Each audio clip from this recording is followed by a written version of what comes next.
Welcome to Fast Track Gains. I'm here to help you accelerate your gains. This is the 11th episode of my 4th series, 10 Fitness Commandments, and the 9th commandment is called 9 Elements. As we have talked quite a bit about nutrition in the last 2 commandments, we will circle our attention back to training. And this commandment, out of 10, is probably the most fitness commandment. And why do I say that?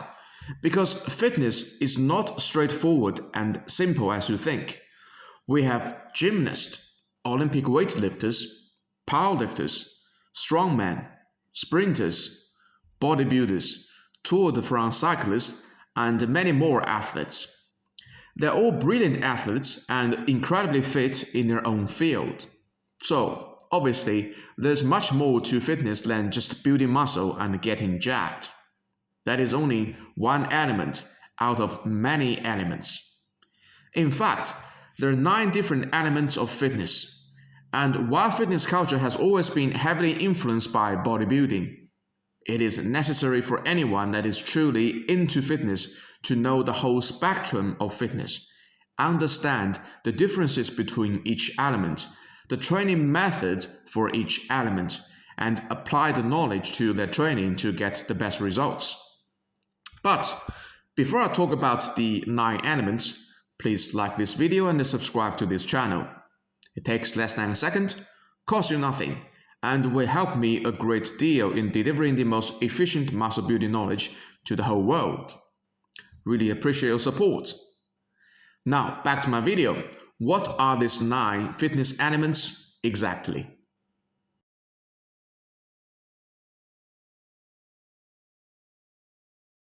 Before I present the 9 elements, I would like to first introduce one of the most influential figures in the fitness industry, Dr. Andy Galpin.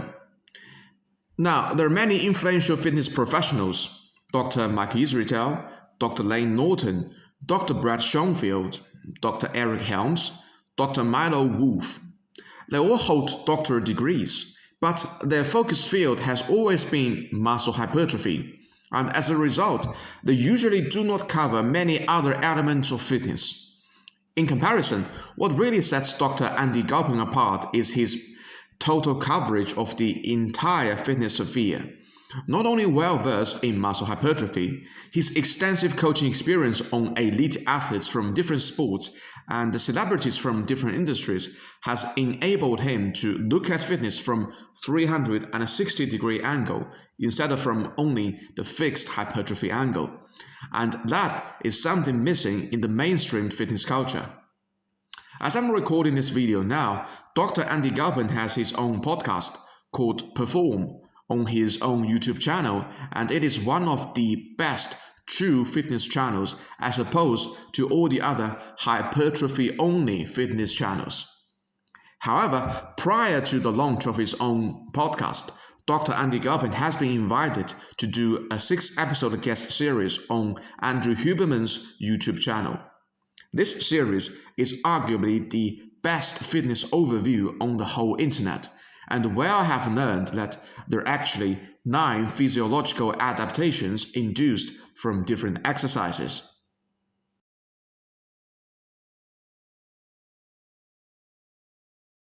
Starting from 5 minutes and 40 seconds in the first episode, how to assess and improve all aspects of your fitness. Dr. Andy Galpin has laid out 9 different elements that fitness contains: movement skill, speed, strength, power, hypertrophy, muscular endurance, anaerobic capacity, aerobic capacity, and long duration. As you can see, strength and hypertrophy are only 2 elements out of 9. That's the reason why there is so much more to fitness than just building muscle and getting huge. And it is clear that not all elements are equally important to everyone. Gymnasts, Olympic weightlifters, powerlifters, strongmen, sprinters, bodybuilders, Tour de France cyclists all have their own unique training styles to reflect their own unique needs. Gymnasts, they maximize movement skills. Olympic weightlifters, they maximize explosive power. Powerlifters, they maximize absolute strength. Strongmen, they combine power, strength, and muscular endurance together. Sprinters, they maximize explosive speed. Bodybuilders maximize hypertrophy. Tour de France cyclists maximize long duration endurance. They have to prioritize certain elements of the fitness in order to win the competition. And even for non-competitive exercises like us, building more muscle cannot help you cover every element of fitness. They can help you improve your speed, power, strength, and muscular endurance, but more muscle cannot help you cover the last three elements: anaerobic capacity, aerobic capacity, and long duration. That's why I have called out this tacit lie: fitness equals building muscle among so many fitness channels is really the elephant in the room in current fitness culture. Because even if you want to simplify your understanding of fitness to the bare minimum, you still need to do both weight training and cardio training to be so-called overall fit.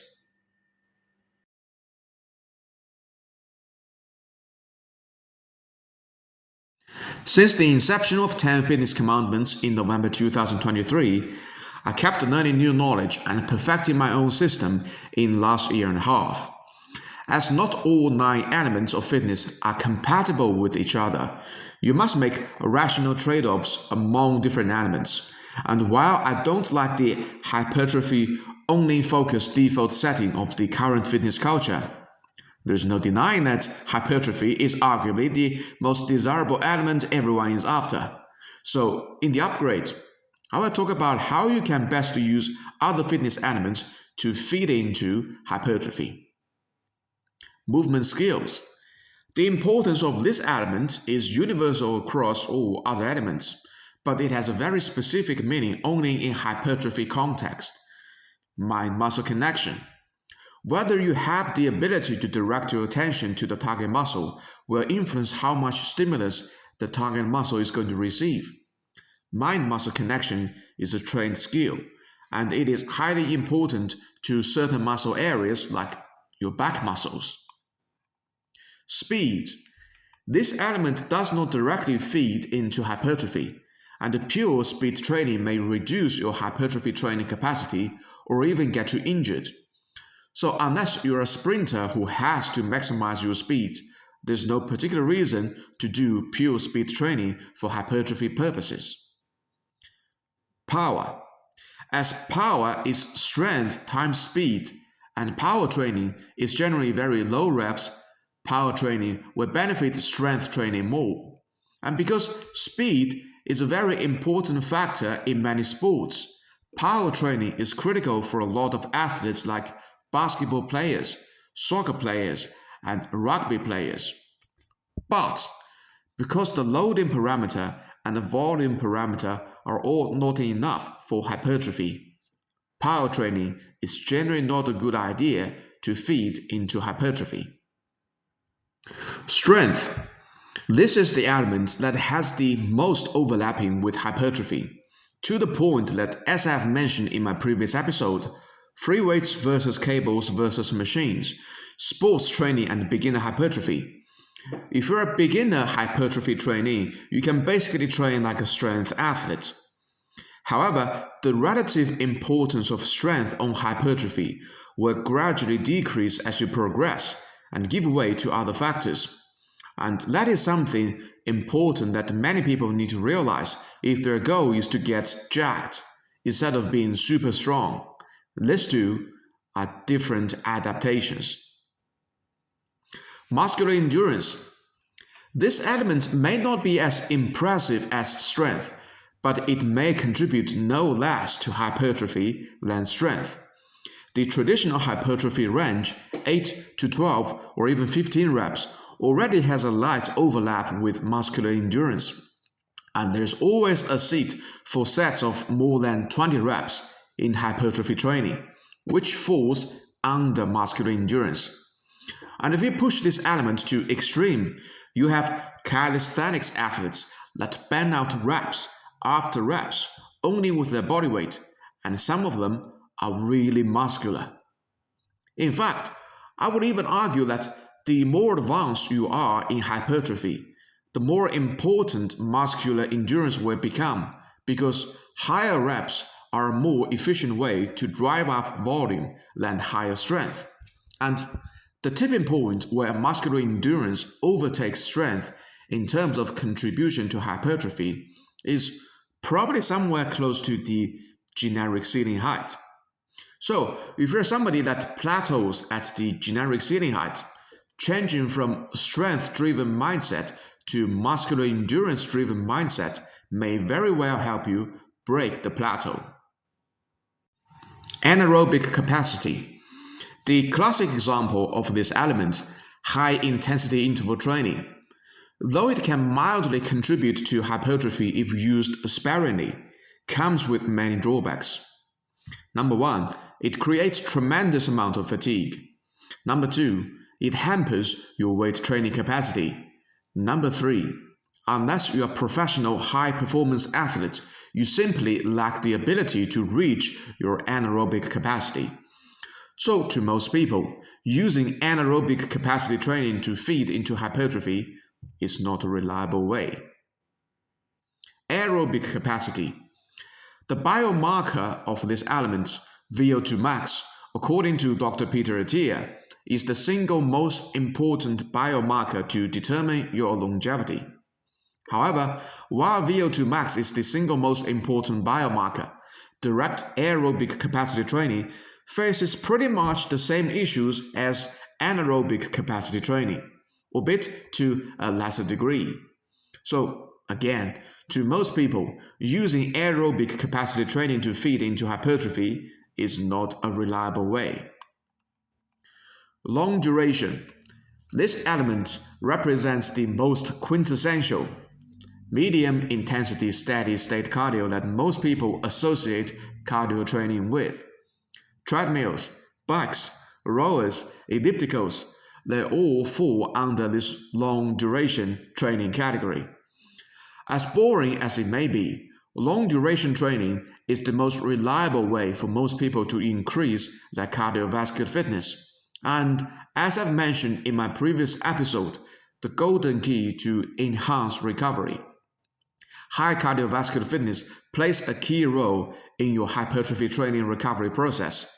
So, yes, if you are really serious about getting seriously jacked, then at some point on your weight training journey, you need to have dedicated phase of improving your cardiovascular fitness. Alright, a quick summary regarding the upgrade of this commandment. Different fitness elements are going to impact your hypertrophy training, and their relative importance will vary depending on your hypertrophy training phases. Although hypertrophy is the default context of the current fitness culture, it is only one element out of all 9 different elements. And if you want to optimize your hypertrophy training results, you must understand the rest 8 elements in order to change your strategies at different training phases. And always remember this: no matter what hypertrophy results you want to achieve, thou shalt use the power of all the 9 elements. Thank you for watching this video, and I will see you all in the next commandment. Peace out.